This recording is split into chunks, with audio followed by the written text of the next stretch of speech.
Greeting my brothers and sisters. How y'all doing today? Shalom and blessings. I want to come to you all today with a video, a quick word, but as always, coinciding with certain message and understanding that needs to be understood in today's age. Ultimately, coinciding with the understanding that the man and woman has been lost. And in this world, the world system is a system that creates a cycle of the man and woman to continue to be lost. So we have to break free from the system. We have to break free from the world, look into the world to understand how to be and how to live. Because the world is man-made. And when I say man-made, I also mean that the system of the world is built off of the mindset of carnal man. And understand this: as the serpent observes the man and seeks to understand all of his weaknesses, so the world is just that, and a world that makes the man and the woman submit to their low nature, and it's a matter of struggle and pleasure. And they seek to put so much struggle on you to the point where you seek for cheap pleasure, cheap fun, when in the garden it's a struggle that comes with a pleasure that has value, because the struggle that you are striving for, which is to maintain and keep the garden, is your very life. And that life comes with a sense of freedom, that the Garden of Eden was the man's home, and what he worked for, what he worked to do was maintain his home, which was his life, And so I wanted to be understood that, yes, the man and woman in this world by nature, let's say by default, by the structure of this world and following the way of this world, the man and woman is lost. Coming to that understanding, realizing, and seeking to understand how we're lost, the ways in which, the world works to keep us lost, it opens up the door, to understand how to find yourself. And it's a simple answer, being that you have to find yourself outside of the world, outside of the world's standards, People talk about societal constructs, Understand this: the world has an order of destruction. Eden has an order of life. You see, a sense of order does not mean bad,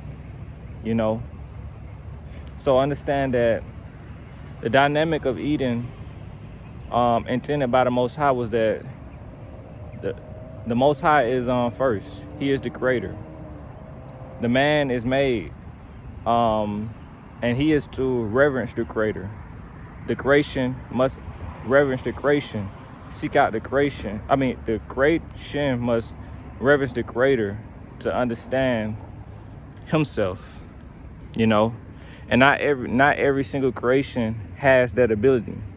That's why the man is made in the likeness and the image of the Most High, because he has the ability to utilize his mind and his conscience, to also do as the creator does, just on a exemplary level, And so long as we are caught up in the world, we are distracted. When you say distracted, of what? Distracted by what? or from what? Distracted from life itself. And you have to come to the realization that this is a fallen world, and everybody can look around. Majority can look around and say it's something wrong with the world. But until you actually take it serious and stop looking for the world to give you the answer to the problem, the world is the problem. You know, the answer is within you. The answer is within you, and it comes from above. You know, if you seek a way out, a way up from this fallen world, you know, you seek that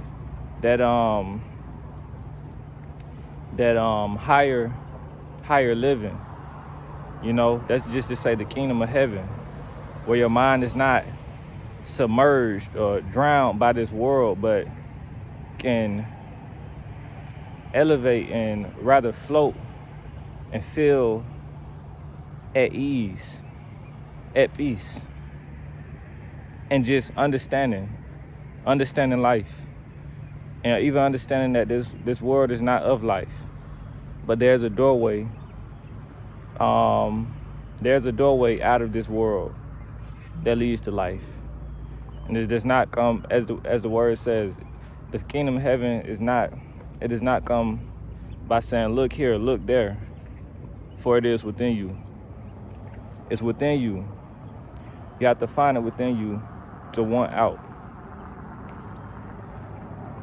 Want out mentally. Even though you are here physically, we're here physically, to not have your mind subject to the world, the standards of it, the agendas of it, you know. Understand that there's a reason. There's a reason why the Father made it the way that it is. Made us the way that we are. Between the man and woman, you know, a sense of masculinity and strength, you know. Being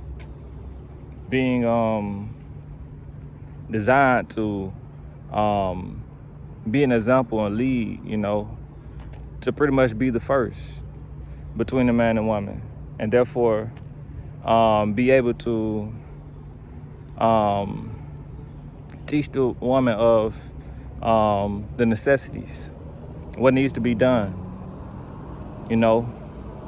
And so a woman looks to a man, you know, to understand more, to be able to manage and handle things, you know, at a higher level with a certain strength, a certain peace, and a certain calmness, you know, a certain sense of understanding that brings her, that lets her know that she's safe and in good hands, you know. And for the woman, you know, her ability to nurture, to receive, and to cherish what it is that the man tells her in necessity and in love. The way that she cherishes it shows how much she truly understands how necessary it is, how necessary and how important it is to take the man's lead, to understand that he seeks to do no wrong in leading her, but he seeks to lead her in love. And that love does not come from him first, but the Father himself. And the Father tells the man how to be and how to live, how to carry himself, how to maintain life out of love, you know, because there is a threat. And when you lose focus of life, you know, it opens up that doorway to death, you know, to seeking something outside of life, a pleasure outside of life that is in vanity and brings about the destruction of all that you ever knew in life, you know. And so, understand, we are in a position in this world where we have to learn. We have to learn, you know. It's not just to live. We have to learn. And seeking and knowing that we have to learn something. Learn and seek to minimize your faults and failures, but understand that you go through them, but just seek to understand where you went wrong, when you go wrong, so that you don't have to go through the same thing again, you know? Because as I said, the serpent seeks to understand the weakness, and the man's desire for the woman in that moment was his moment of weakness. So he seeks to understand the woman being the man's weakness. And he seeks to understand the woman to manipulate her mind, seduce her mind, you know, to see it the way that he needs her to see it so that he can rule. And so he seeks to give a woman a sense of more power by freedom from duty, and her duty unto the man, you know. But by nature, you know, the woman is made to be a help unto the man, you know. But the serpent seeks to make the woman feel as if, and he banks on the woman's feelings. If he can make a woman feel a way, you know, the woman being more of the emotional, more, you know, more in tune with her emotions and like her heart feelings, you know, he seeks to get a hold of that through lie and deception, you know, and all he has to do is make her feel a desire for more, you know, and a desire for freedom. Life comes with a sense of discipline and restraining from something. And if you don't understand that, then the very thing that you are supposed to keep from will get a hold of you instead of you getting a hold of it. So, in that, you know, I pray I be blessed, understand the seriousness of the matters of life. All praise be our Father, I be Yahuwah. In the name of the only begotten Son, I pray. Amen.